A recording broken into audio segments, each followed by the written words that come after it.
Hello, I'm Jason Rigdon, and you are listening to the Seattle Podcasters Podcast. Today I have Matt Baume of Queens of Adventure. How are you today? I'm great. Thanks so much for having me. So could you tell me a little bit about this podcast?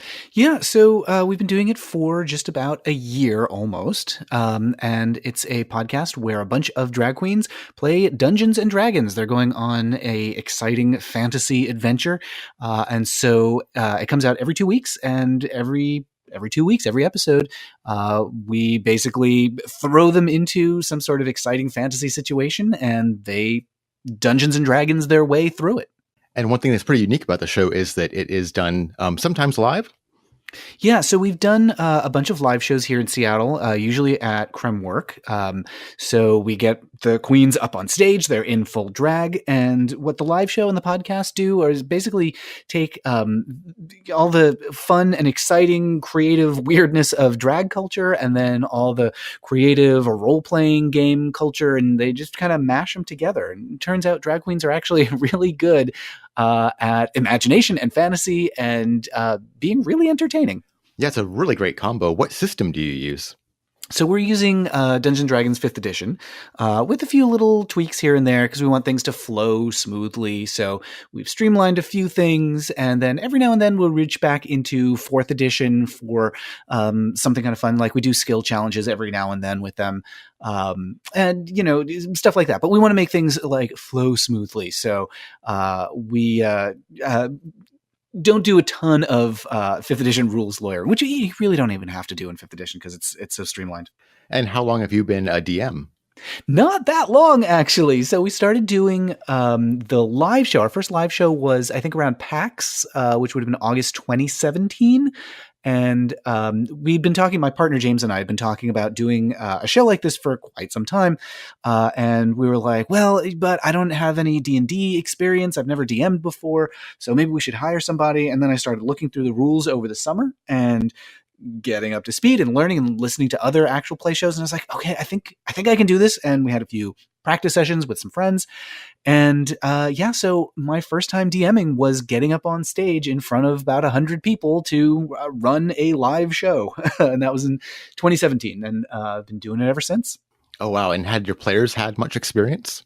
No. So they, in fact, one of them didn't even realize what we were going to be doing. So we reached out to a bunch of drag queens, and one of them, Harlow Descara, had played before, I think 3rd edition or 4th, and the others had never played. And one of them, Frey Love, just thought that this was going to just be a drag show. She thought that we were just booking somebody to get up on stage and dance and do a lip sync. And then we had everybody over to basically touch base and not exactly rehearse, but just to run through their characters and stuff like that. And that was when Freya realized, oh, wait, we're doing something weird. We're doing something different here. What is this? So they had not played before. But what we found is, especially with 5th edition, sometimes the less experience, the better.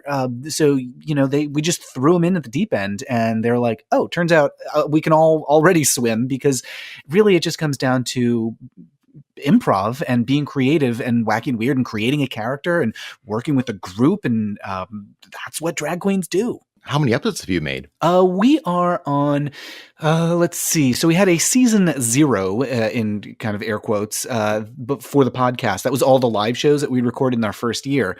So that was probably, I want to say maybe like a dozen or so, probably a little bit less, maybe like 6, 7, 8 episodes. And so that was our season 0. And now we're in season 1, and it's bi-weekly. And we're up to this week that we're recording. We're going to be putting out episode 19. And we've got episodes recorded through early summer-ish. And looking ahead to our schedule, we have sort of an arc in mind for the rest of 2019.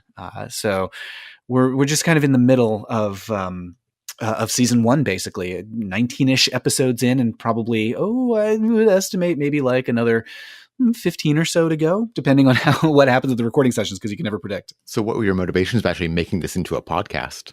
Well, we've been talking, James and I have been talking for a long time about, wouldn't it be funny to do a show called Dungeons and Drag Queens? That's so funny. Just as like a goof.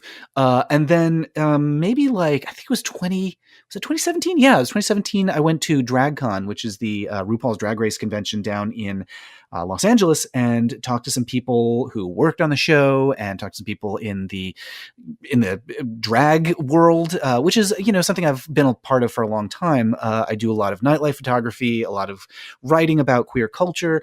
So, I know a lot of drag queens already. James is a game designer. He's worked on a ton of games for a lot of different places, like LucasArts and Capcom and Leapfrog. And so we're both, I'm in one world, he's in the other world. We kind of Venn diagram together. And then after DragCon, I talked to so many people and they're like, that's a really good idea. We're like, all right, well, let's stop talking about this and just do it. So we started reaching out to drag queens and reaching out to venues and figuring out like, well, what would this actually be? And would this be fun or would this be incredibly boring?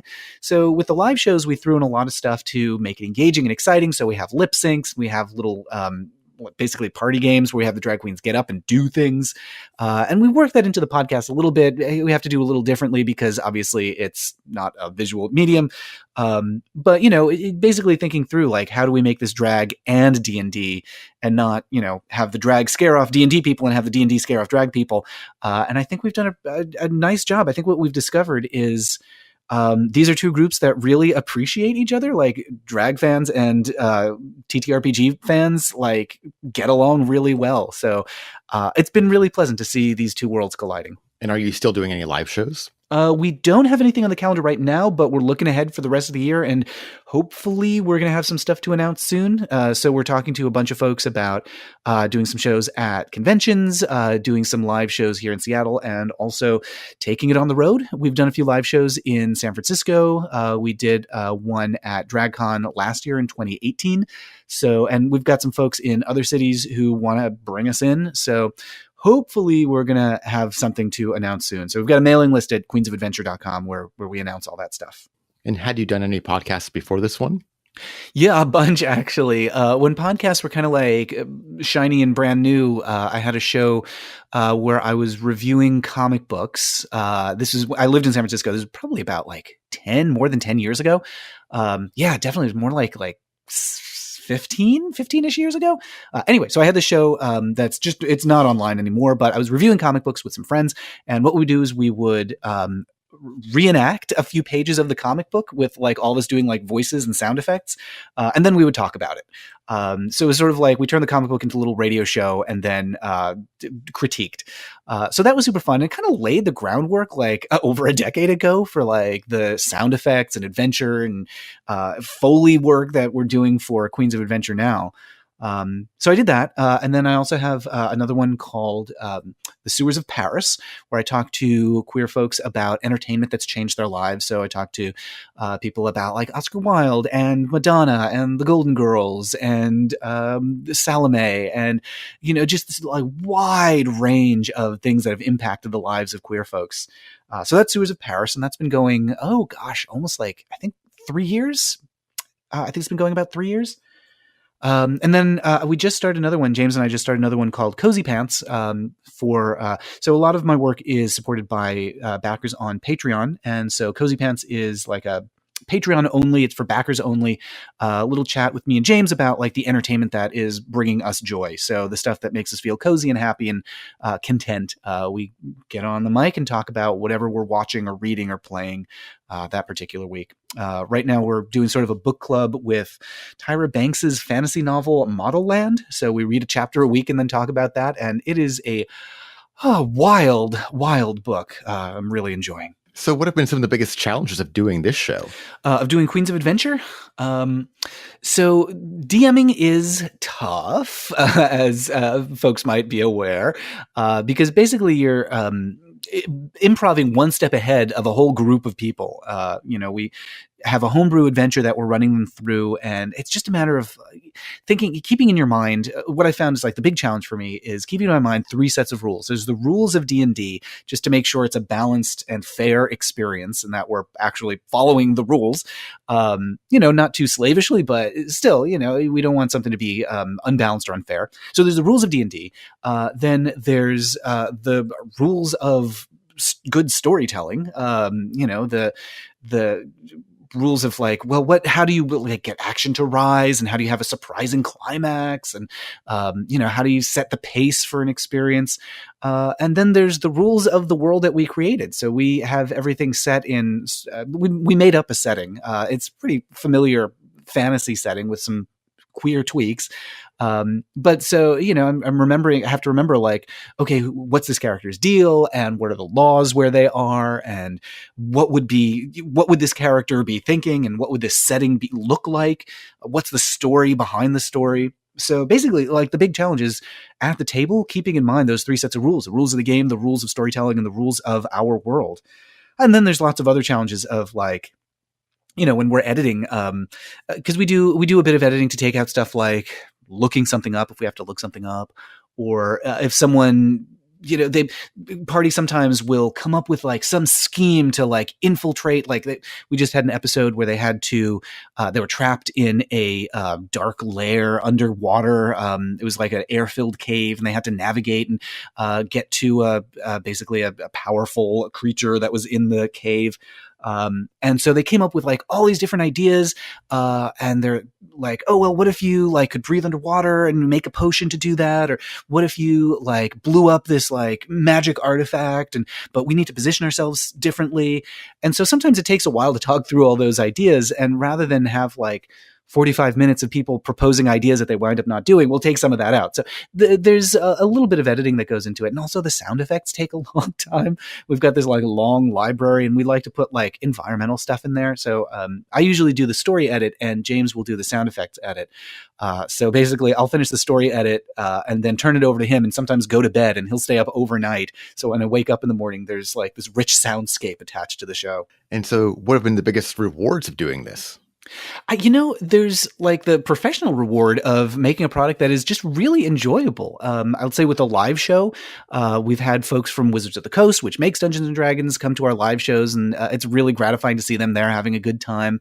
I would say like blending that queer world and the pretty nerdy D&D world together, because sometimes those are things that don't feel like they can talk to each other, and they really do. They really work well together. So creating a space where those two things are happening at the same time feels really nice. And then, on a personal level, it is super fun to make a project that you love with your partner. And, it can be risky to have a important project with, the person you're spending your life with.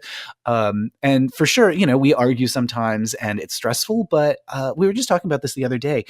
I think it's, for me at least, the good kind of stress. It's like, okay, we're working on something really important, and at the end of the day, we step back and I look at it and I'm like, this is something I made with this, with the person I love, and it's sort of, it's sort of our kid. It's not exactly what it's like to be a parent, I know, but I look at this as something that like is deeply meaningful to me, representing the two of us, and also deeply meaningful to like my community of queer folks, my community of nerds.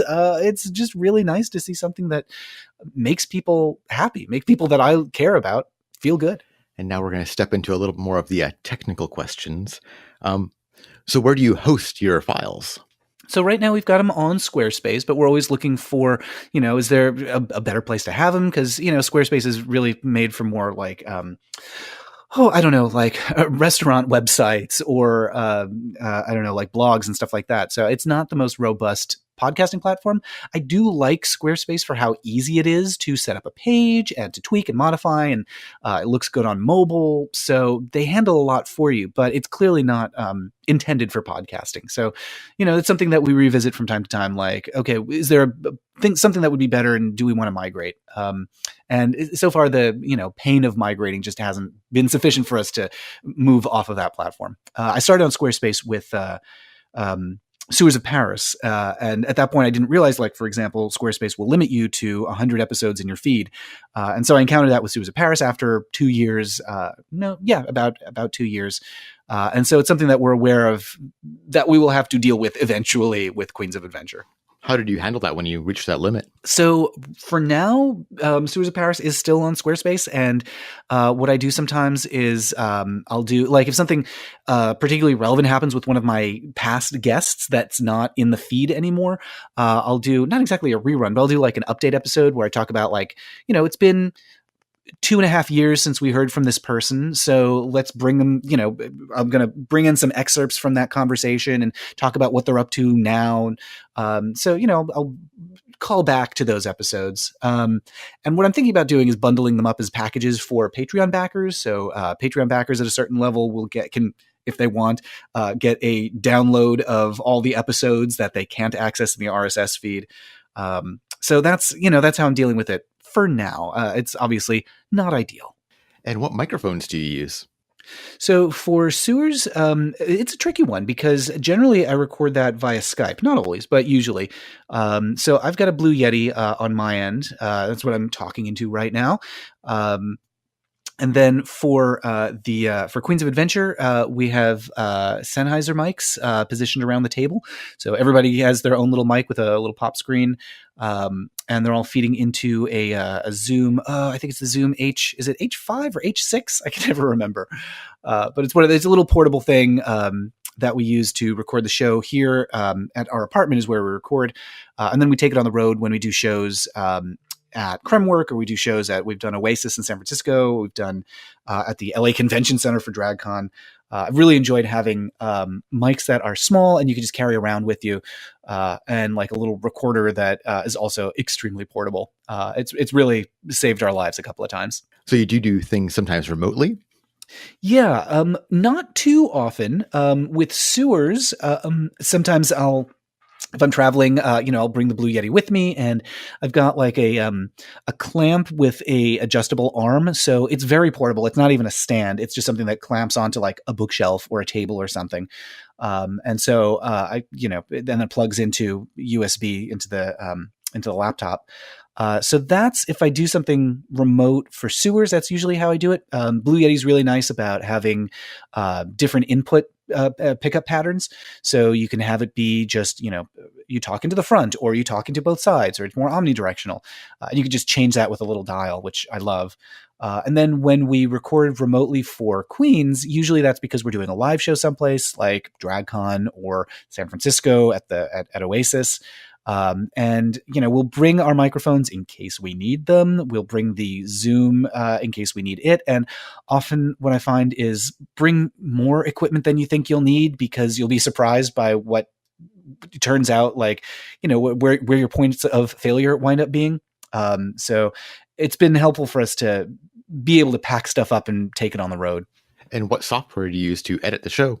So with Sewers, for a long time, I was cutting in Final Cut Pro X, which is not at all what that software is made for. It is not podcast editing software, but I'd done a lot of video and it's what I knew. So for about like almost 2 years, I think I was editing in Final Cut, which isn't great because Final Cut draws waveforms very slowly. But it was just what I knew. And then eventually I was like, okay, this is enough of this, especially when we were starting Queens of Adventure. I was like, this is going to be a complicated edit and I can't do it in video software. So we learned Audition. There was basically an intensive month-long period where I was just grinding through Audition, trying to get the hang of it and learning its weird quirks and things. I was very fortunate that some of our friends from another podcast based here in Seattle, D20 Dames, they're another Dungeons & Dragons podcast, met them at, I think, Emerald City Comic-Con last year.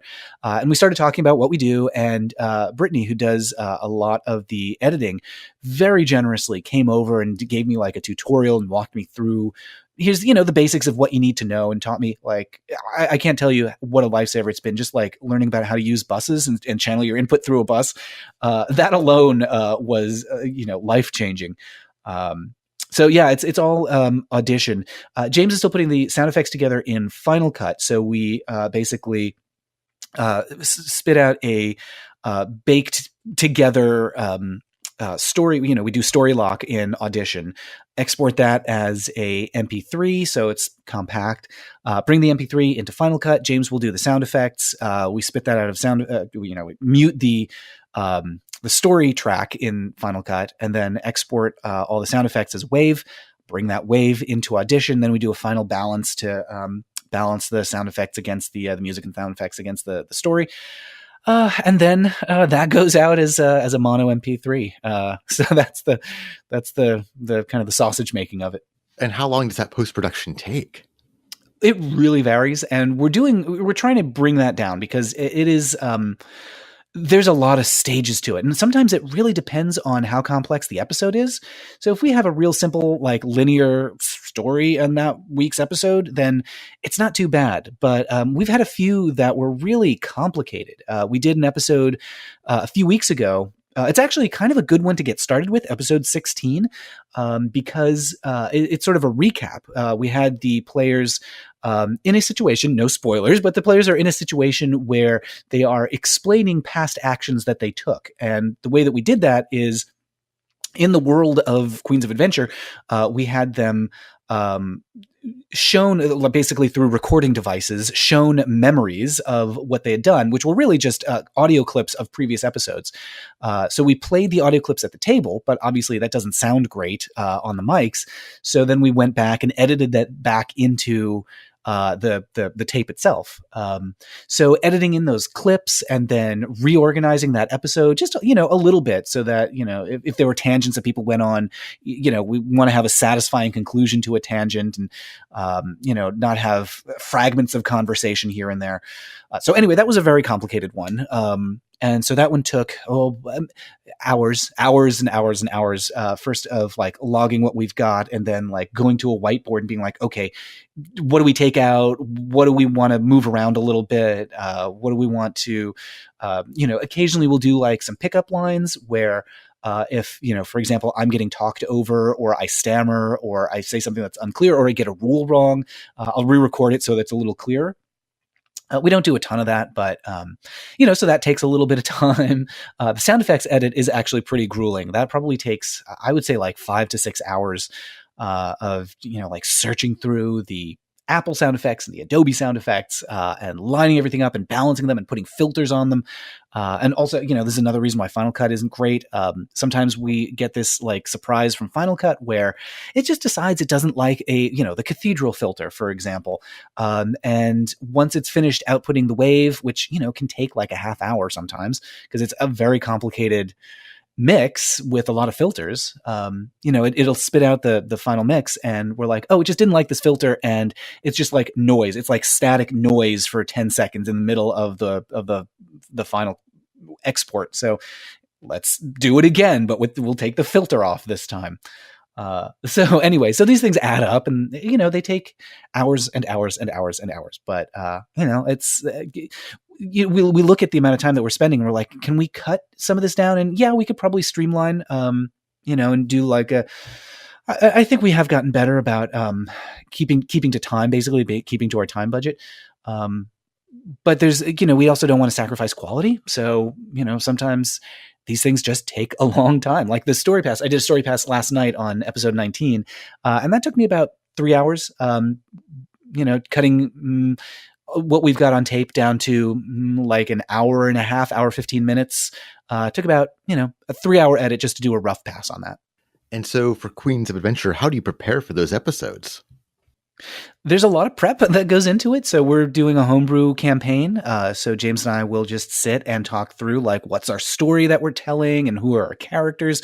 We've been really fortunate to have a great resource. There's a dungeon master named who goes by Sly Flourish. He's got 2 books, The Lazy Dungeon Master and Return of the Lazy Dungeon Master, and really great advice in there for building your adventure from the ground up. Kind of a step-by-step checklist of, start by thinking about what's fun for your players and what they like. So we know our players at this point and what works for them. Build in your fantastic locations, have some secrets and clues that they pick up, think about the NPCs who they're going to encounter, the non-player characters they encounter. And so gradually, over the course of a couple hours, James and I will put together and also what do we have time to record this week? So, with all that stuff combined, we go in with, I have some notes on the laptop in front of me, and I run the players through the scenarios that we've cooked up. James is monitoring audio, so he's got headphones on and he's writing the audio levels.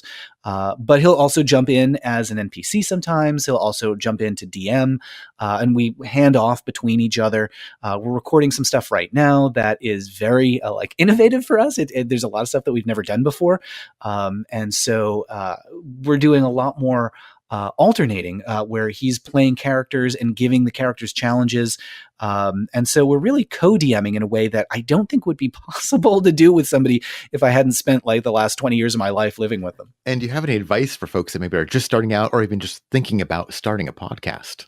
Boy, oh boy. Yeah. I would say, gosh, advice for just starting a podcast.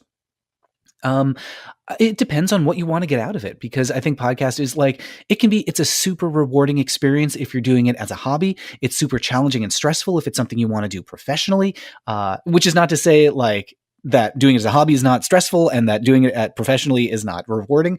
But I'd say like, think about like, do you want this to be fun? Do you want this to be your career? And then, set some realistic goals for yourself. If you want it to be fun, that is a great goal. Like I want to have fun is a fantastic objective for any project. I would say that podcasting is often a lot better with friends. So, involve people that you really like spending time with. Probably the thing that makes me like a podcast most is the energy and chemistry of the host or hosts.